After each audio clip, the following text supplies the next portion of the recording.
And with that, welcome you inside this edition of Big Ten Today. I'm your host, Rick Pizzo. Great 60-minute show coming up for you, including a couple of fantastic guests. Northwestern basketball got great news last week when Buie announced he'd be back for another year in Evanston. We will catch up with the Wildcat guard in just a bit.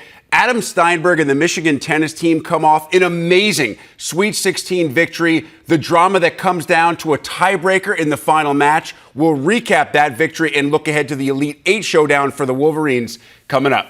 But we start with today's big story, and what a story it has been this year for the Nebraska track and field program. The men taking home the outdoor track and field championship for the first time since 2016, actually scoring the most points that any Nebraska men's team had put together in almost 2 decades.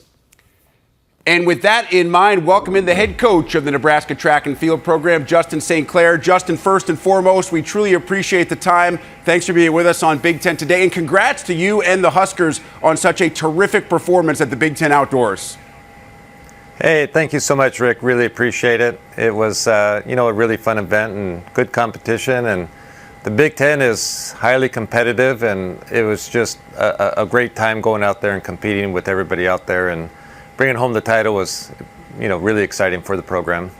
Well, Justin, I mentioned not just the first program title in some 7 years, but the point total was just about as good as you could have expected. How close was the performance from that men's team from top to bottom in comparison to as good as you thought it could possibly be? To be frank, I think we had a really good competition. We kind of put everything together as we had hoped, and we might have outscored a few areas that we weren't necessarily planning on. So, boy, I don't know if we could have done a whole lot better, to be honest. So I thought we did a great job.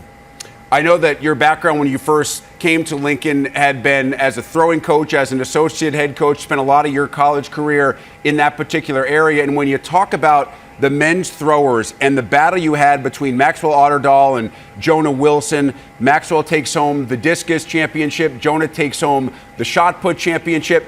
How much do those guys kind of fuel each other, whether it's in practice, in meets, in the weight room? How much do they motivate each other with being as good as they are at both of those disciplines?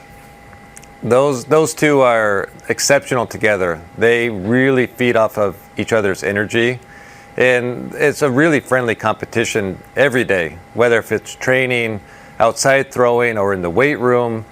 They have a lot of fun with each other. And in fact, every time one person throws really well, either one will say, well, okay, I'm going to try to beat that on this throw. And they have a lot of fun and joke around with it. But at the same time, they're very serious about it. And they really feel each other to the highest degree. When I talk to football coaches, they say offensive linemen are kind of a different breed, one to themselves. Are throwers something of the same because of the kind of mentality that it takes to do what they're doing? There's so many elements that go into throwing that are, really overlooked. And I believe in the overall athletic ability. We lift, we throw, we jump. We do everything. So there's so many moving parts that kind of go involved in that. It's not just being a big individual, a strong individual. You have to be a different breed. There's a lot of things that you have to be able to do, and you have to be able to do it really well. Justin, when you look at not just the men's performance winning the outdoors, but the women finishing third, and you take all the individual champions together, you had 6 in track events, 6 in field events. So from the men to the women throughout all the different disciplines, how deep is your program right now? Our goal is to be competitive at, the conference level and the national level. So it's very important that we have a lot of depth. If you don't have that depth, it's going to be very hard to be competitive at the conference level. So we're very intentional about having depth, and depth in certain areas that we feel that we can really, be successful in. So that is the goal. The goal is to be deep and make sure that the depth of those individuals is very competitive at the Big Ten level and beyond. On the women's side, Jenna Rogers takes home the women's high jump. Now, she's just a sophomore, but it's her 3rd overall title in 4 meets. How good is she, and how good can she be? I would never put a limit on how good she can be. What I do know is that she is extremely competitive. She's very passionate, very intentional. To put a cap on how good she can be, that's hard to say, but she is somebody who loves competition, and when the lights are on, she's all in, and she brings the energy, and she has a very bright future, if you ask me. Jenna was one of 2 podiums in the women's high jump. You also had 2 in the men's 110-meter hurdles. You had plus a 3rd and a 4th in the men's triple jump. I'm curious, as the events were taking place, what was the conversation like if you overheard the athletes and their talk back and forth, or the conversation between you and your staff as you kind of realized the event that both of your teams were putting together? Yeah, we try not to get the athletes too involved with the idea of, hey, do X, Y, or Z. Our goal is to let the athletes go out and compete. Let the coaches worry about what points are being scored, what points aren't being scored, and how can we move that forward. From a staffing standpoint, we are all very in tune with where the points are, where we are. We are communicating very much throughout a meet, talking about, hey, we just did this here and this over here. And then obviously every night we sit down and we talk about what's going on, not only with the athletes, but also as a staff, and trying to figure out how do we move to the next step the next day and all of that. So there's a lot of communication that is going on to make sure that we are on pace in what we're doing. Coach, as you look at not just the Big Tens, but you look at the NCAAs and champions, folks who are on the podium, littered with Big Ten athletes. You look at the international competitions in the summer, the Olympics qualify as well, Big Ten athletes. Just how deep is this league when you get to an event like the outdoor championships or any championships inside the Big Ten, and you consider the quality of athlete that every single event puts up against one another? That's exactly right. The Big Ten is so competitive, it's so deep, and it's not just one event. They are extremely deep in all events.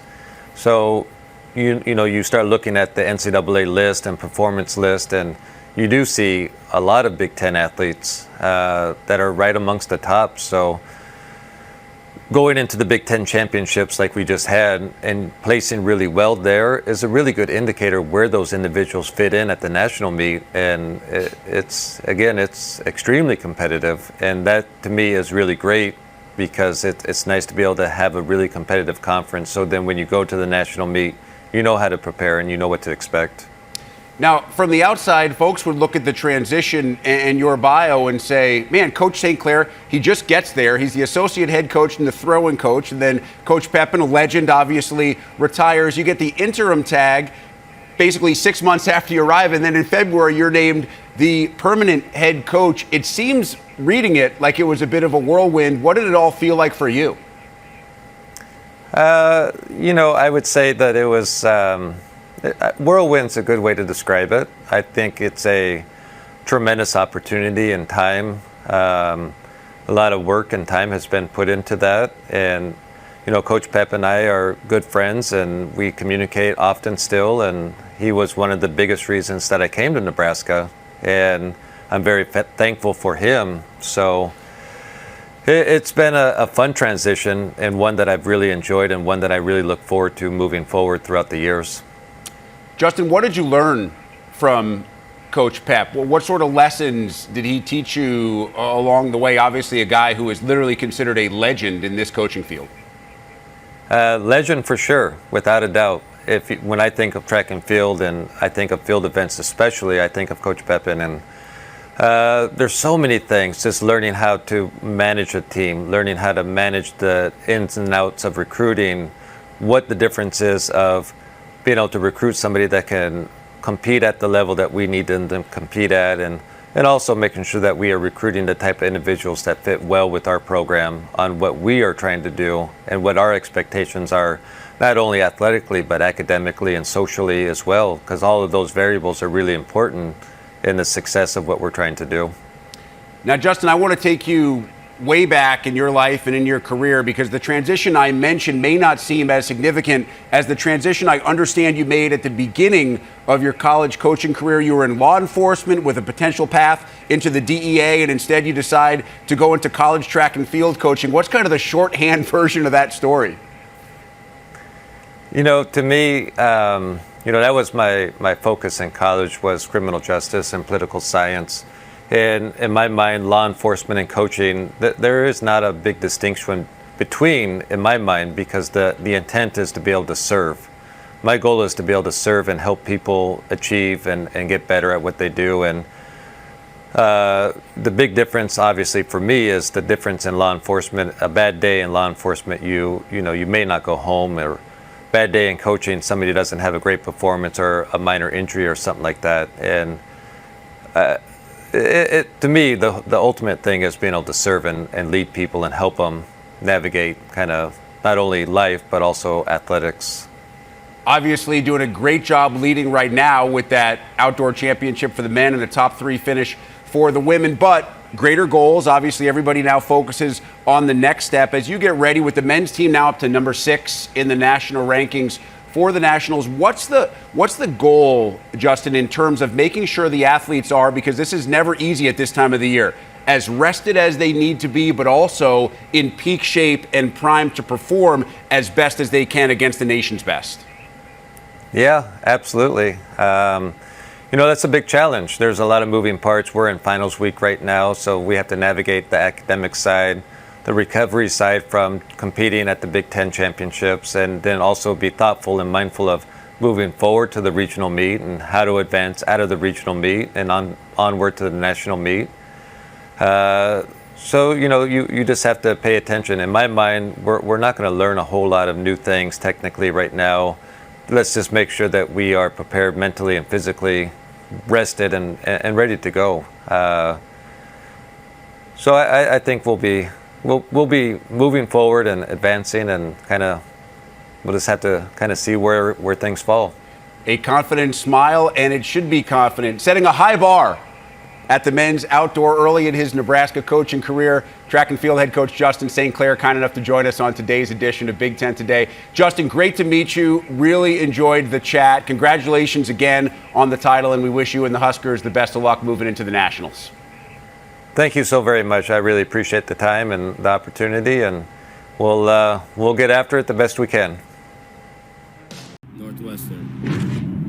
Past 4 years have been nothing short of amazing. Through the ups and downs, the memories we have made together are priceless. Playing at the next level has been something I've always dreamed of since I was a kid, and I am truly blessed to be in the position I am today. I will forever be grateful for the support you all have given me during my time in Evanston. This place is truly special. But I'm not done yet. Wildcat Nation, I'm back.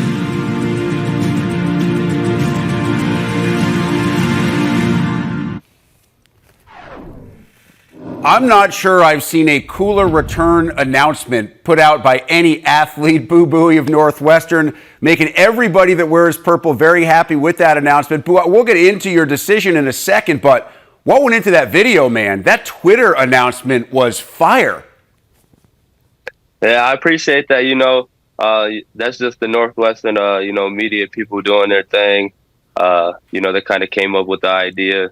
We talked about it behind the scenes, and we just were able to shoot it, and it came out great. So super thankful for the Northwestern media and the staff. They were awesome with that video. Yeah, it did come out great. And to put your voice on it was awesome, to make it personalized. I love it. And obviously the big story behind it, that you did decide, after weighing a couple of different factors, to come back for another year with the Wildcats. What ultimately was behind that decision for you? Ultimately it's just, Northwestern was the place that when I was coming out of high school, I said this in a previous interview, but, they were the only team that was there and that believed in me and giving me a chance and just gave me a scholarship. And so, with this past year and the success we had with the students and how just the environment that was in Welsh Ryan, that was obviously a huge part in my decision. And then, but I just felt like I owed it to the university. I owed it to coach, they believed in me since day one, and it was one more year, so I felt like I owed it to them. And I was going through the draft process, and I was getting a lot of feedback, some good feedback, and some negative feedback, just as far as like statistics and stuff like that. But I was just thinking about this past year and how fun it was, and how if I came back, how much better we could be, and have a chance to win a Big Ten title. So.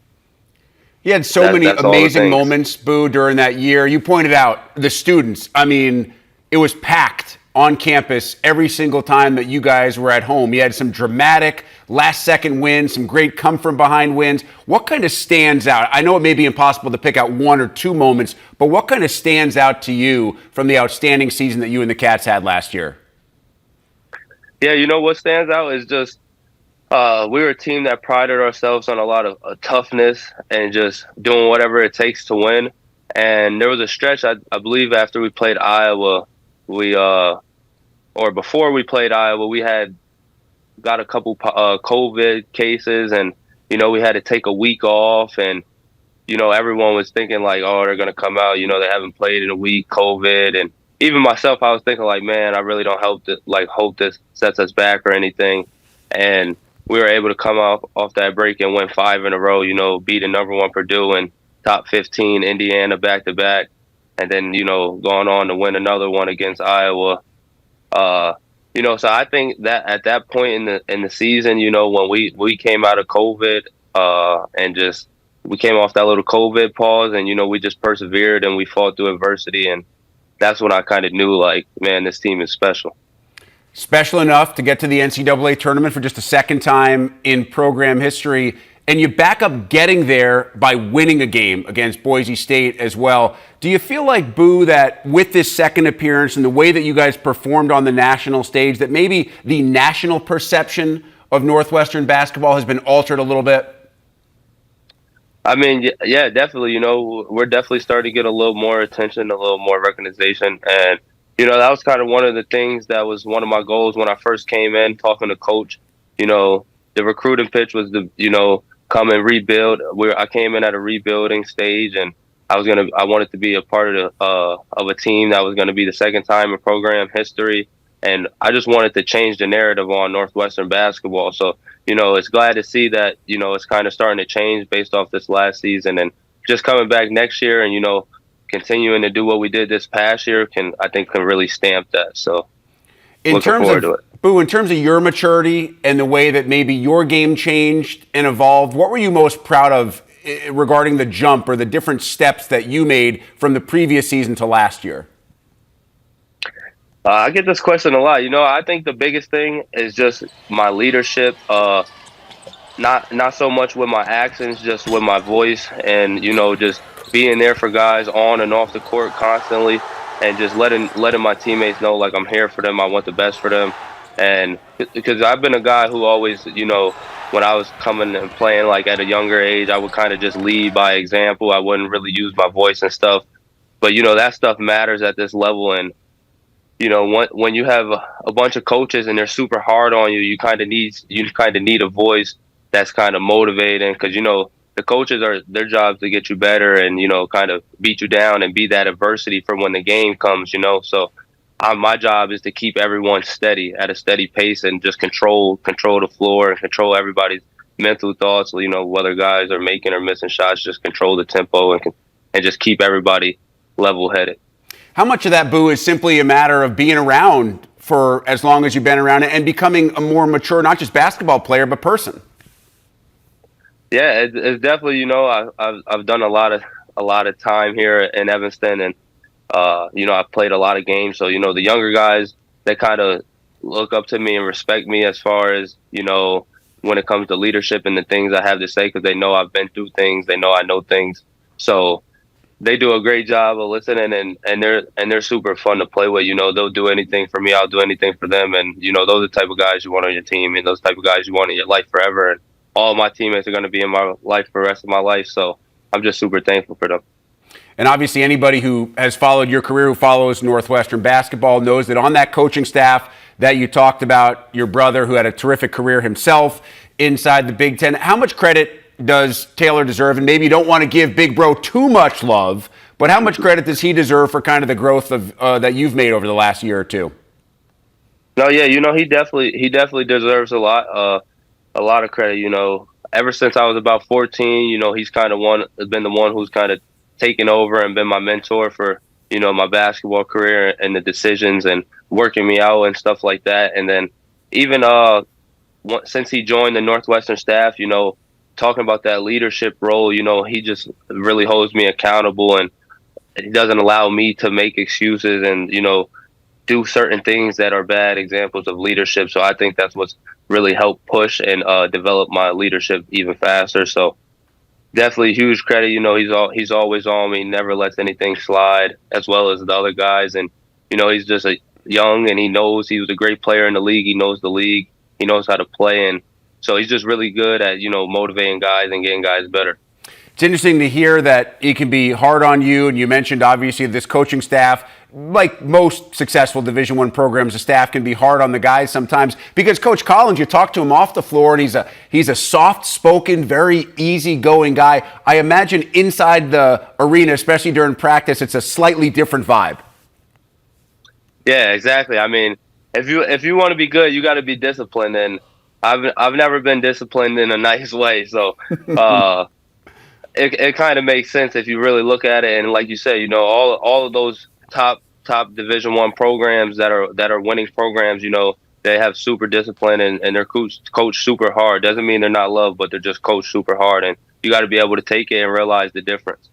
And realize that sometimes with a group of guys or a group of people being motivated, there's competitiveness that turns into excellence. But you've been dealing with that your whole life, because as I started to do some research, this is one thing I never knew about you, that you and Taylor are part of a combined group of 9 siblings. I mean, just how competitive, how just plain crazy sometimes was it with that many siblings?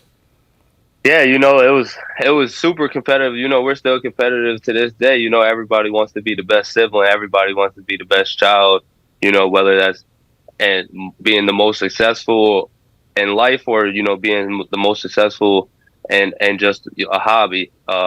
We all have like that super competitive edge to us. And since there's a lot of us, we're all competing for that number 1 spot. So it's just a lot of competition. So in the household, there was a lot of competition, but there was never really like envy or anything like that. It was always just, pushing each other to try to be the best. I want to know how much of that still remains. For example, does a one-on-one game between you and Taylor ever just happen to materialize? And if so, who usually comes out on top? I mean, it has in the past a little bit, when I was younger. And he would beat me, but, he was a little older and I was a little young at the time. But I would get him here and there. We probably haven't played in a really long time, but if we had, he would stand no chance. Well, he's an old man now, Boo. Come on. Yeah, he would stand no chance. He's too small. You just take him to the rack over and over again. Yeah. Listen, I know you want to have great team success again next year. For you individually, as you start to look at what next year is going to be like, where will your focus be on improving yourself in the sense that whatever that improvement becomes, it benefits the team at the end of the day? I mean, yeah. So for me personally, obviously, I would love to go, back to back, all first team honors. This time with the coaches vote, and also, even have a chance at winning a Big Ten Player of the Year. But more importantly, it's not about me and my individual accolades. Over these past 4 years, I just kind of go out and try to do what's best for the team and win as many games as possible. And whatever accolades come with that. But my main goal is just winning as many games and putting my team in the right position to win those games. Are you the kind of guy who uses stuff like that as motivation? I know you pointed out, and this was inexplicable to me, that you were a media pick for all Big Ten first team, but second team by the coaches. I didn't really get it, but you mentioned it. Is that something that maybe you circle and you say, if I need a little bit of extra motivation on this particular night, maybe that's it? I mean, not really. I'm not really too worried about what the coaches or the league thinks. The media vote, I'll take that as well. There's a lot of things that motivate me. Ever since I first started playing basketball, and those motivations will continue no matter what I succeed, no matter what accolades I reach. That chip will always be on my shoulder. All right, Boo, before we let you go, we got to know what's on the table for you next couple of months before you get back to official practice and the NCAA allows you guys to get together as a team with all the coaches there. What's taking place the next couple of months as you're getting yourself ready? Could you repeat that? Yeah, what's taking place for you the next couple of months as you're getting yourself ready before team practice officially gets back underway? Yeah, so right now, I just been working out a ton in the gym every day, just grinding, trying to get stronger, hitting the weights. Our summer session will start up in late June, so we'll have about a 2-week period where we get a little bit of time off, but still be in the gym, working on the game, just developing. This is the time where you really put on weight and you just continue to work on skill development, because once the summer kind of comes, you kind of start getting into more team-based stuff and more team-oriented things and sets and schemes and stuff like that. So if you want to develop anything new or add anything to your game, that window is kind of now, and so that's what I'm doing. He's always ready to get back in the gym, and Northwestern fans are really happy that next year that gym will once again be Welsh Ryan Arena. Boo Buie coming back for a 5th season with the Wildcats. Hey, Boo, we appreciate the time. Congratulations on all the success that you and the Cats had last year. We really hope you guys are able to replicate it this coming season. Yep, thank you. I appreciate it. We are back with today's big stat. Michigan men's tennis headed back to the Elite Eight. Reached the national quarters. You have done something special, and man, that Sweet 16 matchup and the win over USC was more than just special. It was deserving of quite a locker room celebration. This from the Michigan men's tennis Twitter page. You can see Coach Adam Steinberg and the Wolverines fired up after the victory over the Trojans. And we'll explain to you exactly why, not just getting to the Elite Eight, but the way that they did it as we welcome in Coach Steinberg. Hey, Coach, have you guys settled down after that win at all? Because, that was as nail-biting as it gets. Oh, for sure. Yeah, we've settled down. Man, I don't know what would have happened if I didn't. But, we're on to the next. It was a great celebration, well-deserved for the guys. We've been waiting to have a celebration like that for a little while. So it was fun, but now our eyes are forward, and we're looking forward to the Elite Eight for sure. I know you're looking forward to the next match, but for those who aren't familiar with the way that went down against USC, I want to kind of go through your range of emotions as that match was going, because you start with doubles, and on 1 and 2, you guys look terrific. You take each by a 6-1 score. I imagine at that point your confidence level was pretty close to as high as it could be. Yeah, no, it was unexpected for sure. The doubles, it went way faster than we anticipated. But to be honest, we knew USC was going to come out. They have such a great singles lineup, 1 through 6, as good as anyone in the country, I believe. And so we knew it was going to be a fight. And man, what an epic match it was! That's for sure. One of the best I've ever been a part of. So. And we're watching the final point there, locked up by Andre Styler, and we'll get to that in a second. But you mentioned USC's single lineup. Trojans come out, they win 4 of the first 6 sets in singles. So as a coach right there, coming off how good you were feeling about doubles, when, if at any time, does that sense of concern kind of start to creep in? Yeah, with me, the sense of concern is all the time.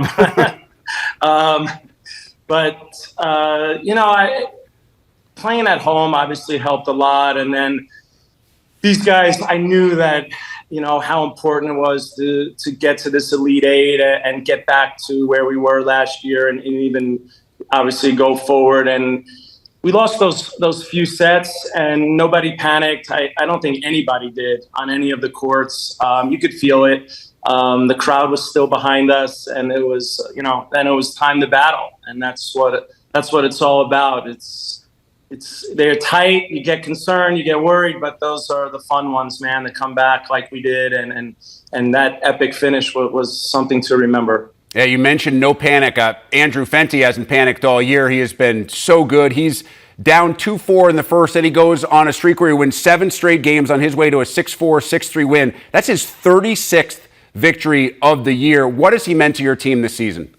Yeah, so much. On the doubles court too, he's been lights out for us on the doubles end, playing one doubles with Gavin, and then Andrew's been through it all. He's been with us. It's his 5th year, and he played a really good player at 3 against USC. And I was on the other side, and I looked up. I saw 2-4 down, and then I just see Andrew coming back, and that was a huge lift. Him winning the first set, I thought, was really instrumental in the match, without a doubt. Going down 5 first sets, that would have been a different story maybe. So Andrew, a lot of credit goes to him for getting through there and then winning in straight sets and playing really well.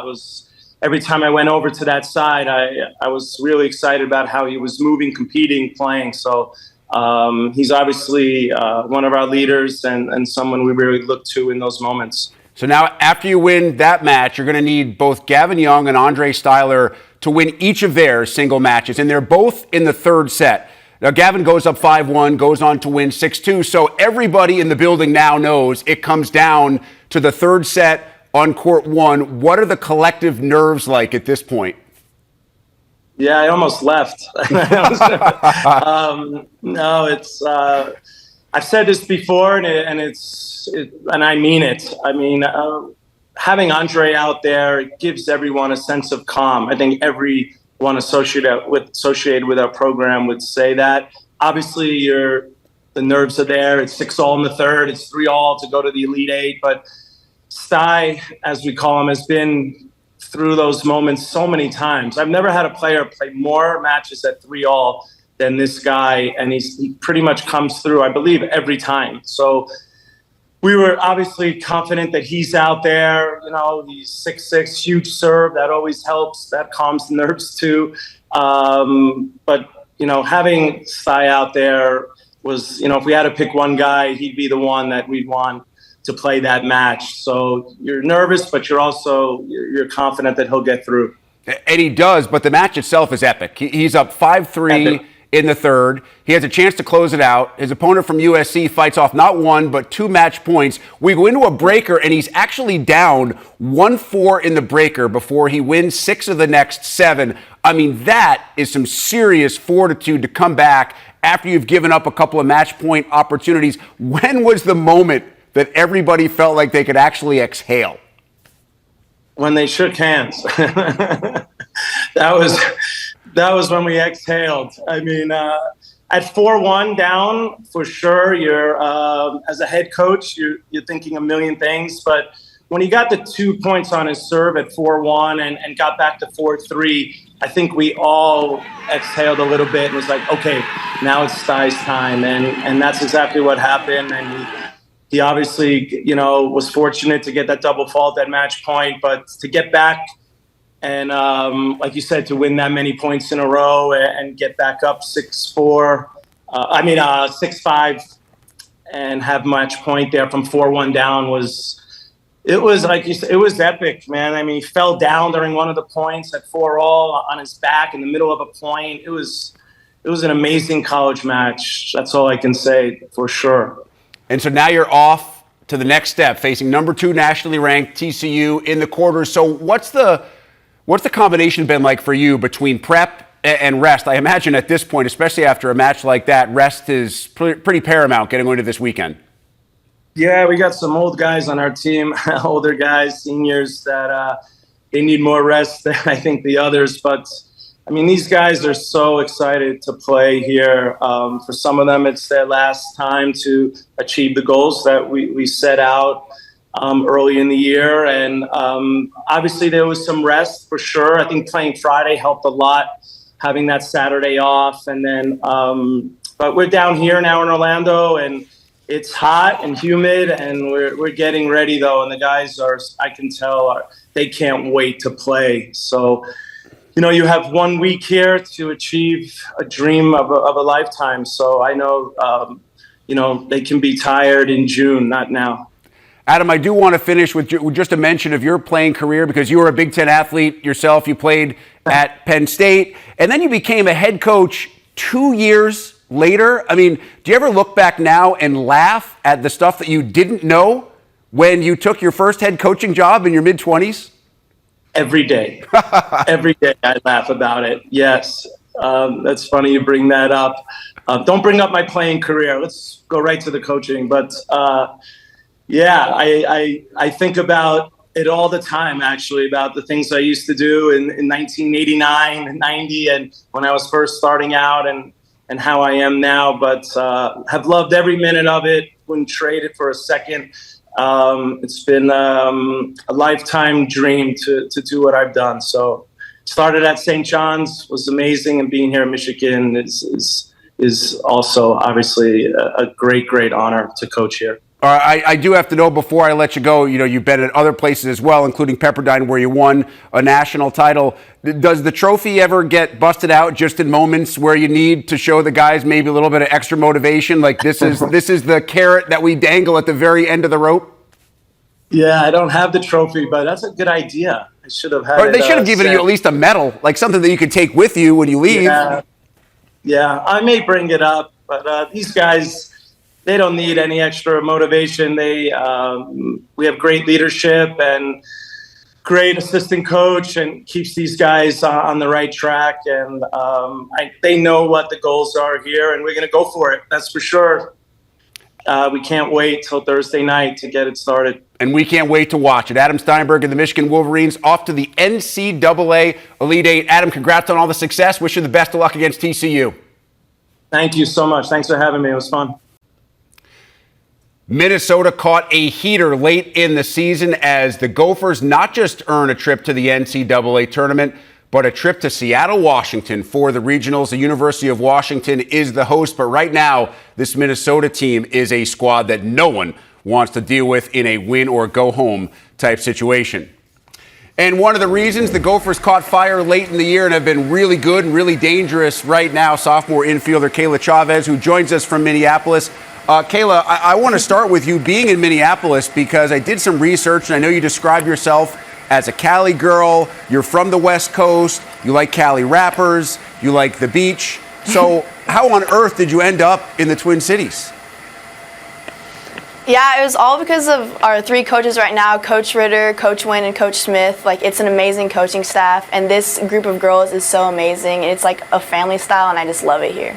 So what did the coaches kind of say to you that convinced you that Minnesota was the right place? Because I know there are a lot of other programs that obviously were interested in what you could provide. They just showed me all the great aspects of this school and how the Big Ten is so based on academics, which I really love. And all of the facilities here are amazing, and they all treat you like family no matter what team you're on. So it's a great culture. How much did you have to add to your closet and your wardrobe to make sure that you had what you needed? Because, when softball season is not going on and it's January in Minneapolis, we've all been there.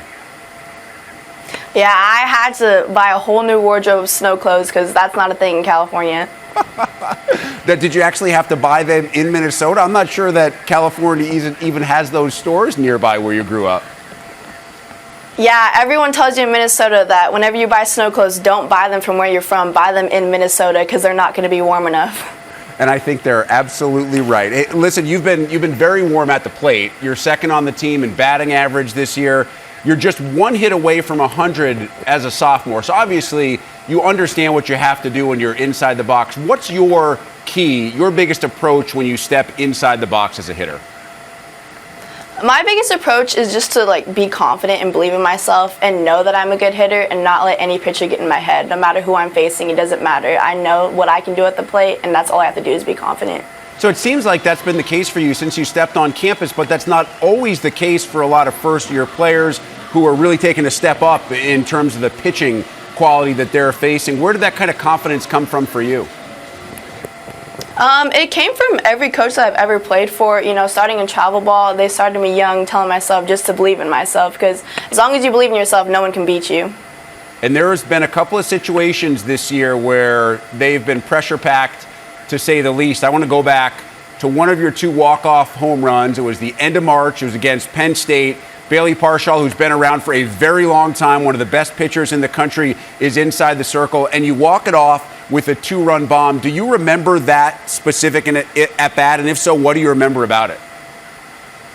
All I remember is telling myself to not let the moment get too big, because a lot of times that can happen to you. And I just told myself to breathe and just be patient and look for my pitch.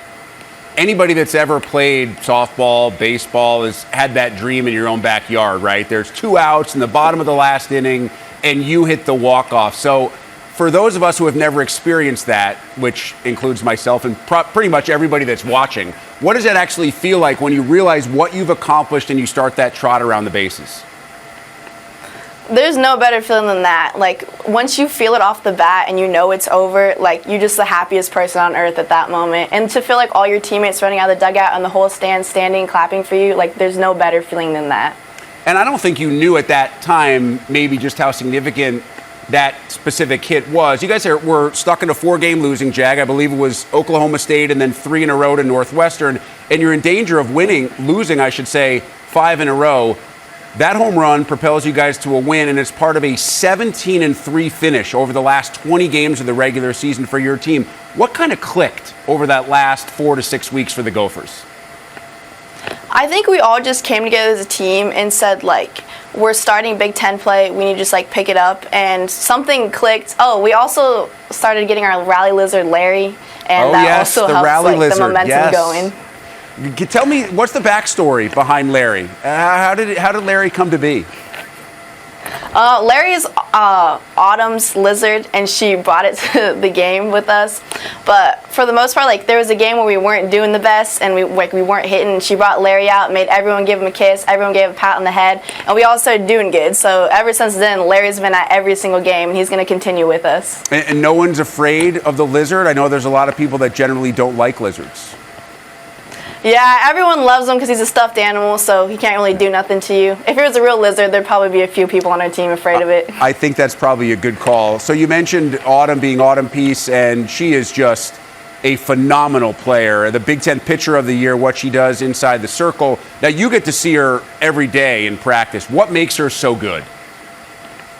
I think because she's one of the most confident people on our team, and she goes up there knowing, like, that she has good pitches and knowing that she can be the best, and she doesn't let anyone get in her head. No matter what hitter's up there, she goes up there knowing that she can beat him.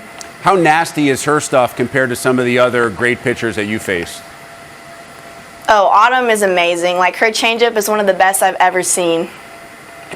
Have you had the chance to think about and compare her changeup to the changeup thrown by Northwestern's Danielle Williams? Because a lot of folks also consider that to be one of the best changeups they've ever seen.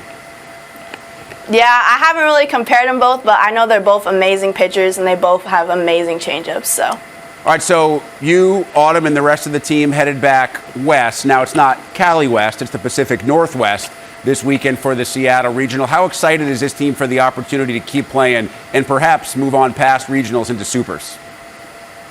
Oh, we're all so excited, and like anytime you get into postseason, like they're always going to be great games.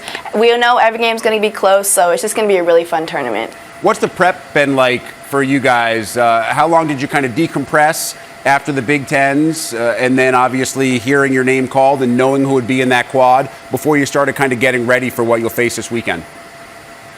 Yeah, we had rest on Sunday, and we had a nice selection show watching. We got right back to work on Monday. So Monday, Tuesday, Wednesday, we head out to Washington, practice on Thursday, and then we get started on Friday.